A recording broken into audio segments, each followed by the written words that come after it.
Finally, the next day on the car ride home from our grandparents, I demanded to have them back, and he said that he deserved them because he actually cared about them, and that he was keeping them.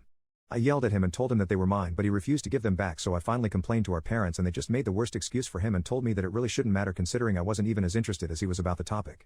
I told them that he couldn't just take whatever he wanted from me, but they still just told me to take the moral high road. One day I stole them back and it became a whole argument about who owned them, and of course, my parents took his side and grounded me for a whole week. I was really annoyed with my family, so I asked if I could go stay over at my grandparents' house for a day or two, and luckily they agreed. When I was over at my grandpa's house, I could tell that he wasn't in the best health, but he was still making it through day by day. During dinner time, I told my grandpa and grandma about how Kyle stole the medals that he gave me and that I really felt treated unfairly by my mother and father. My grandpa, after hearing that, told me not to worry about the medals, because if I really wanted souvenirs he would give me something worth much more than just the medals. This piqued my interest, and he said that he would make sure to put everything in his will so that even after he was gone, it was clear that I would be the owner of those items. I was really curious now to know what items I would be receiving and could just picture my brother's face when he found this out. A couple of months after that, my grandpa passed away and I was extremely sad for a long time. At his funeral I cried more than I had ever before in my life.